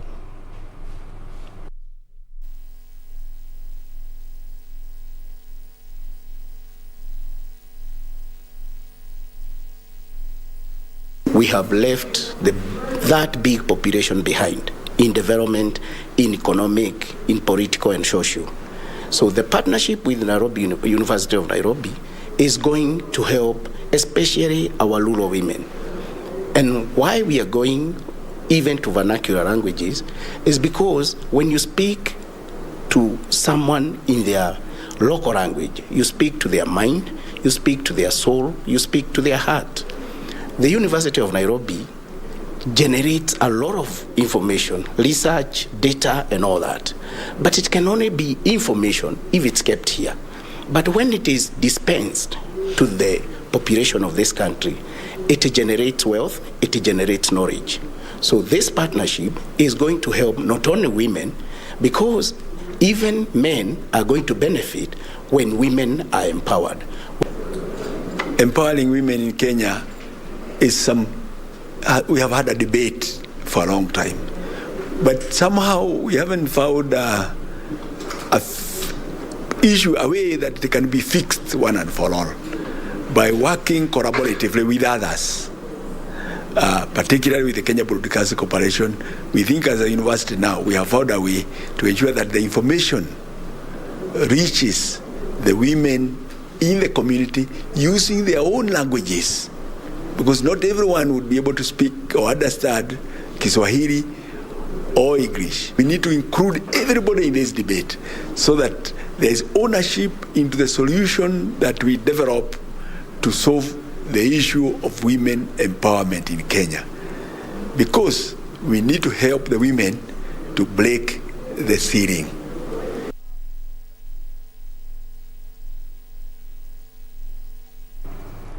Crossing over to Kisumu now, where operations at Port Florence Hospital in the county have been paralyzed after workers downed their tools over 4-month salary arrears. The workers say they are pleased to the administrations have gone unheard. They now want labor officials to come in and resolve the impasse.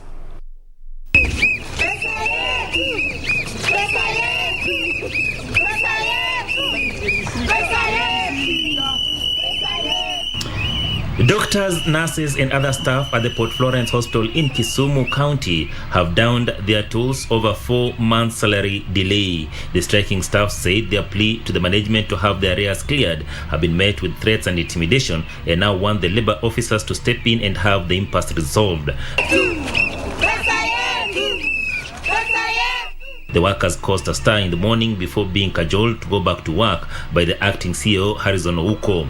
When contacted over the matter, Dr. Ouko denied knowledge of the strike and arrears owed to the workers. Achola Simon, Lunchtime News, Kisumu County.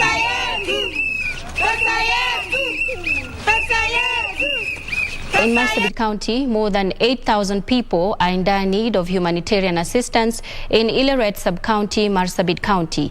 Aid agencies led by the International Federation of Red Cross and Crescent Society have appealed for emergency interventions to prevent further starvation-related deaths in the county hardest hit by the ongoing drought.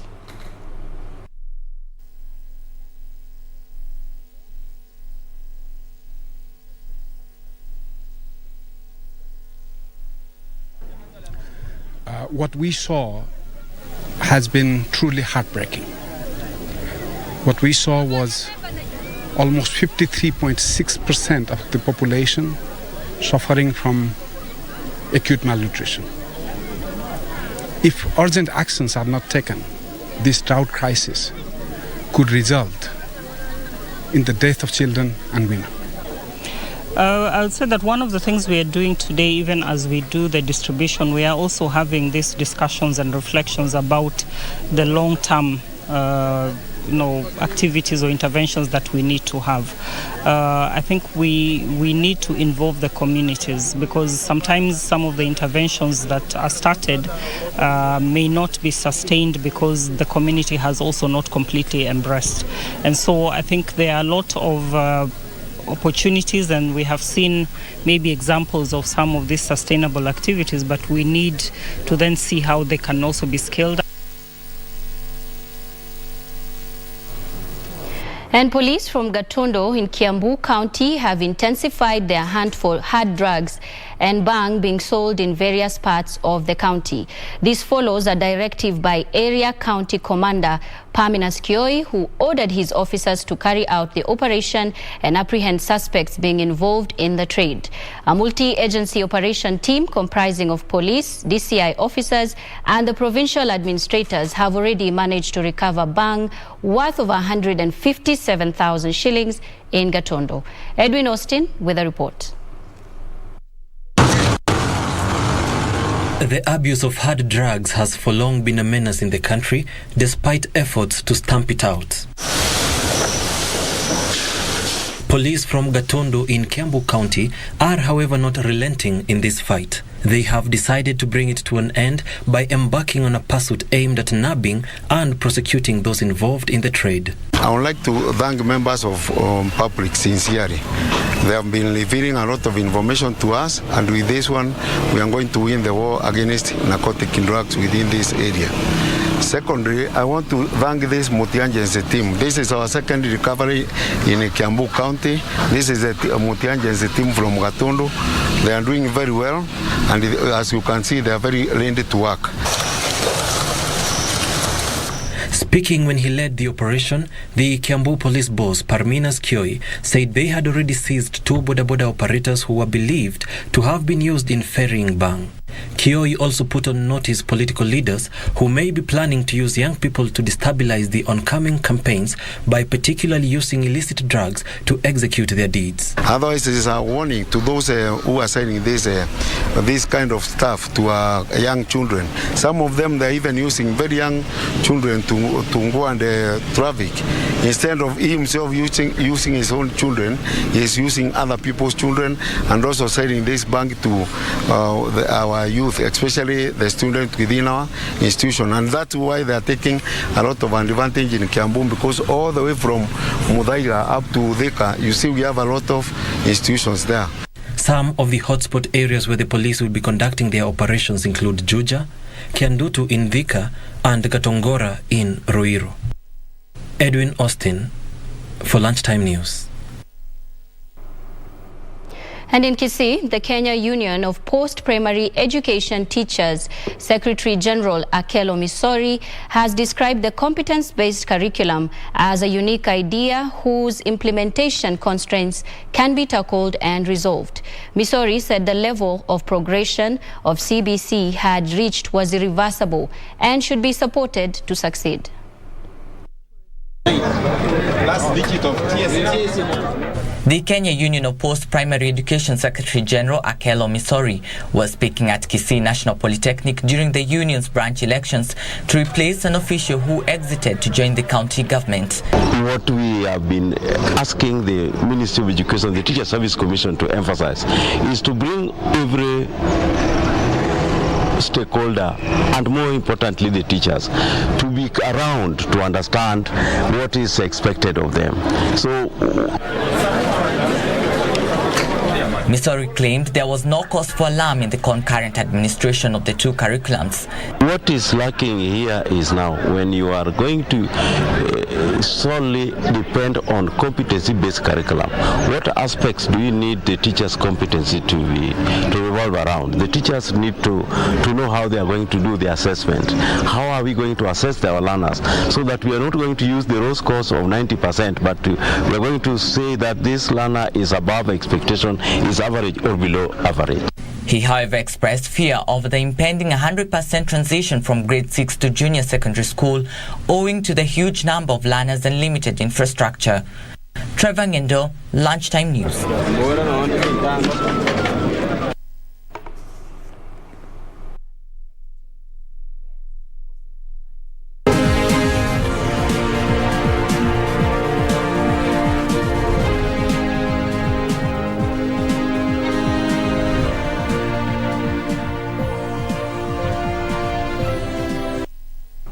On to the day's business now. Tea processors are encouraging farmers to embrace growing of herbs used in tea value addition.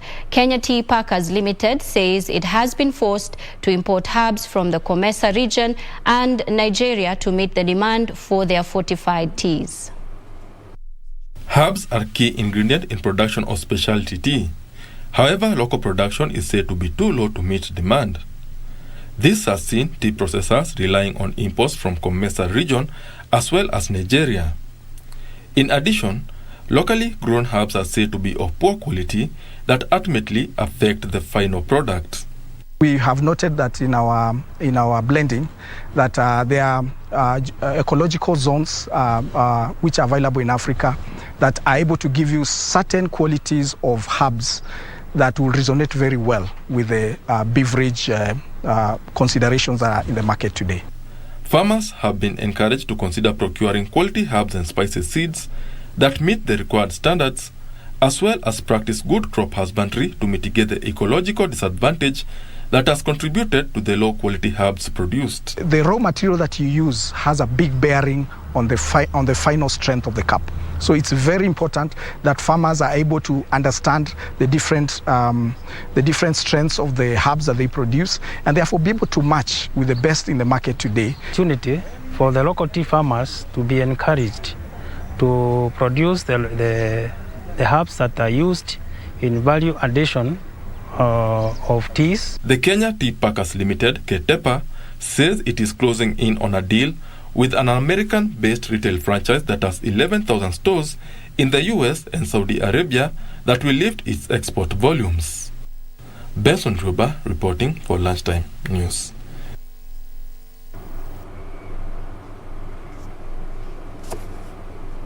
Zimbabwe's government has ordered banks to stop lending with immediate effect in a move that is designed to stop speculation against the Zimbabwean dollar and was part of a raft of measures to arrest its rapid devaluation on the black market. The black market exchange rate has doubled from about 200 Zimbabwean dollars at the beginning of the year. This and much more stories on Africa Business. Zimbabwe introduced a local currency in 2019 after abandoning it in 2009 when it was hit by hyperinflation. However, the Zimbabwean dollar, which is officially quoted at 165.9 against the US dollar, has continued to slide on the black market, where it is trading at about 400 to the greenback, up from about 200 at the beginning of the year. President Emerson Mnangagwa announced measures he said were meant to arrest the currency's depreciation, which he said threatened Zimbabwe's economic stability. Other measures include an increased tax on forex bank transfers, higher levies on forex cash withdrawals above $1,000, and the payment of taxes which used to be charged in forex in local currency. Meanwhile, the United Nations has called for the provision of seeds and fertilizers to farmers for food security in conflict-affected northern Ethiopia. The overall humanitarian situation in northern Ethiopia remains dire as the UN continues to closely work with all stakeholders to scale up much-needed assistance to prevent a third consecutive poor agricultural season. The rainy season contributes to the production of about 85 to 95% of the food crops in Ethiopia. Finally, prices of goods and services have increased again in Mauritius after the government broke the STC fund, which was to help the country curb inflation. Public transport has become more expensive as bus and tram fares have gone up between 25 and 40%. The government has invested $23 million to control food prices and is actively consulting with economic and social actors to present the national budget to the population in a few weeks.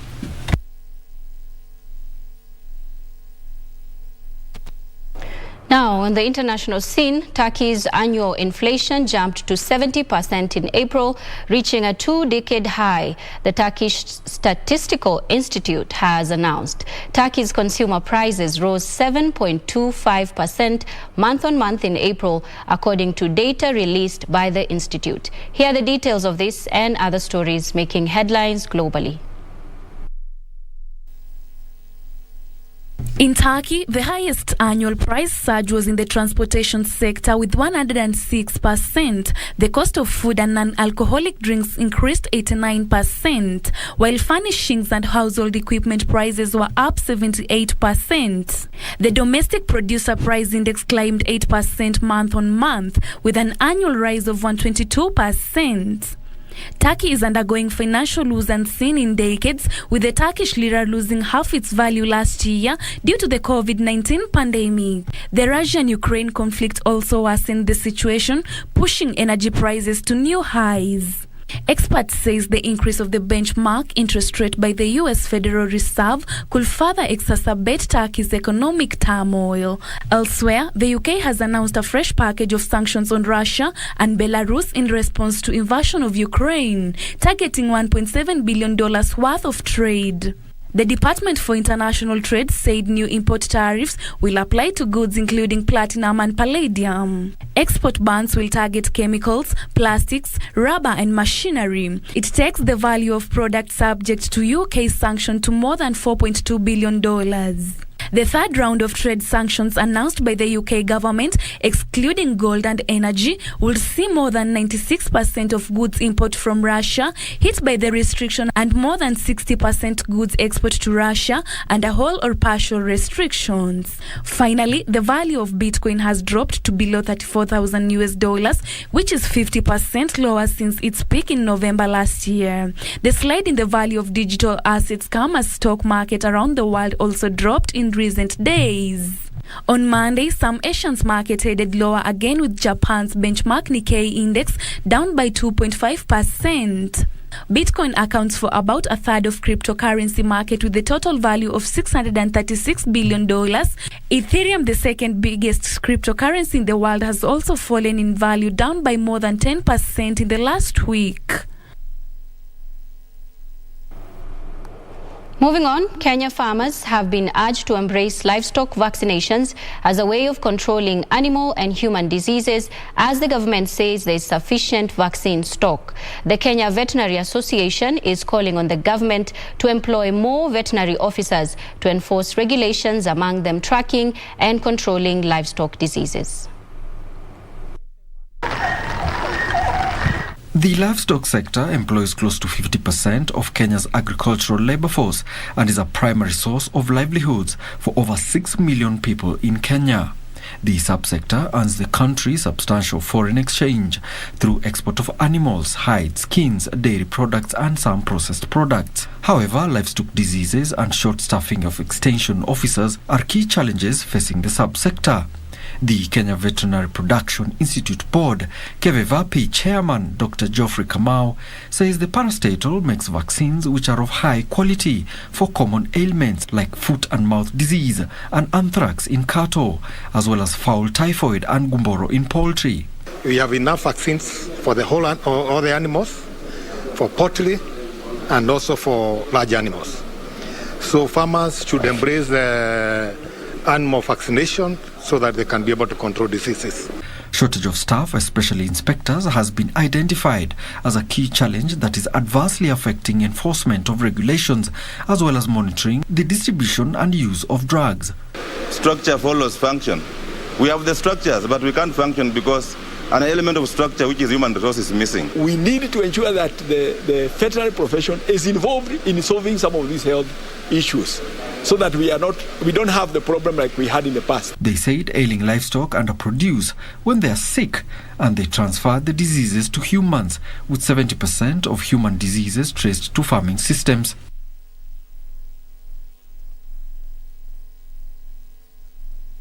Manufacturing, agriculture, forestry and fishing, as well as wholesale and retail trade industries were the top 3 employers in 2021. The 3 sectors accounted for 16%, 15% and 13% of the total private sector employment respectively. The latest economic survey by the Kenya Bureau of Statistics further that private sector jobs grew by 6% to 2.9 million in 2021. The informal sector created 754,000 jobs, accounting for 81.4% of the total jobs created outside of small-scale agriculture and pastoralist activities. The rate of unemployment more than halved between 2006 and 2016 to a near 3%, but began to gradually rise, having exceeded 5% in 2019.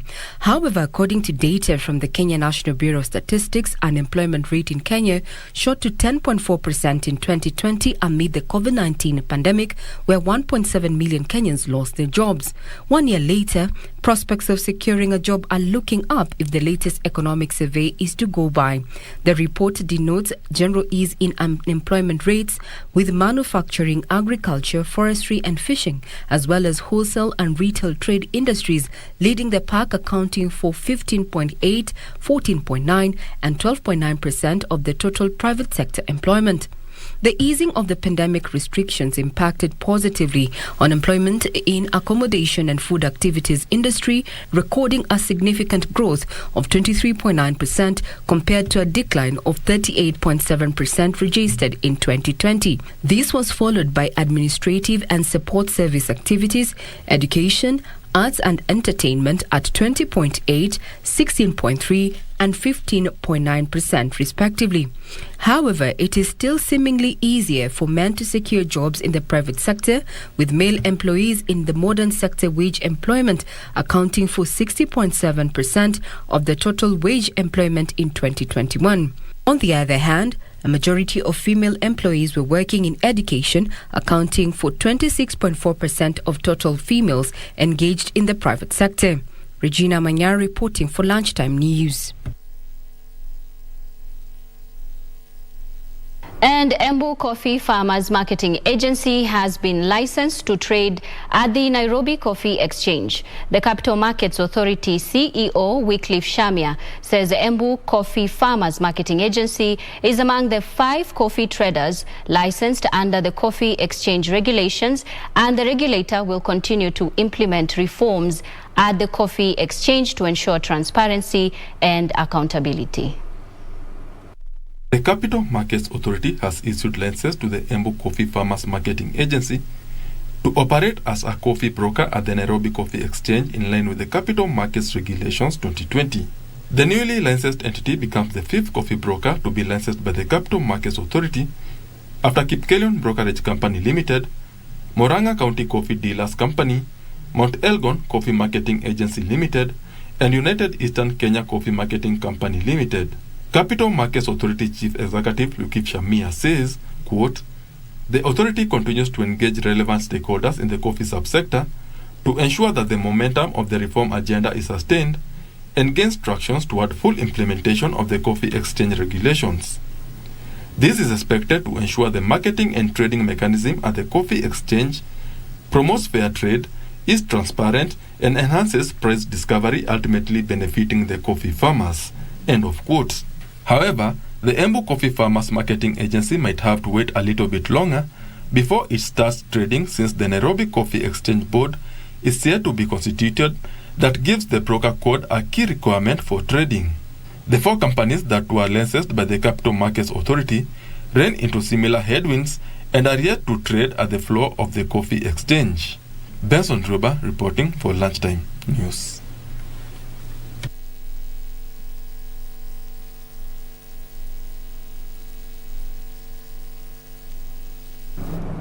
Now, imagine the thrill of ziplining over a crater. Yes, the Ministry of Tourism is exploring putting up a zipline over the Mount Longonot Crater Park. This, according to Tourism Cabinet Secretary Najib Balala, would help Kenya diversify from the traditional safari and beach tourism products and attract more international and domestic tourists.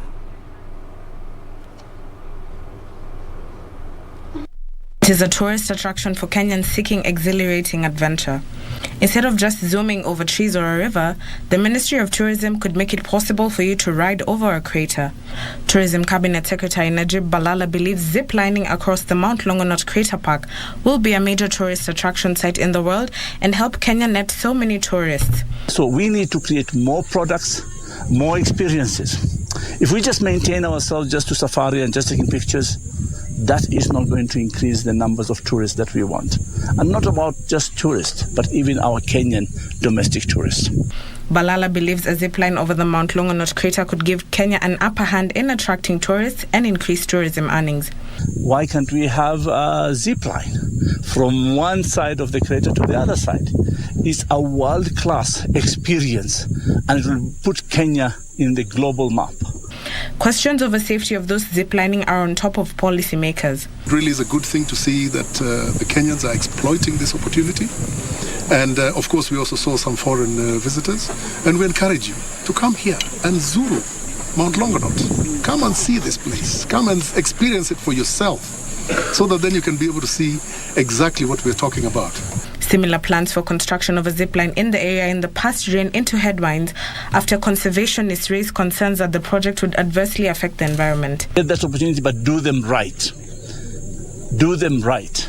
And make sure that the ecosystem is conserved and preserved so that we don't destroy this asset that God has given us. Balala made the remarks after leading a team of visitors to hike Mount Longonot, which attracts over 60,000 visitors every year. Ndusamo Kami for Lunchtime News.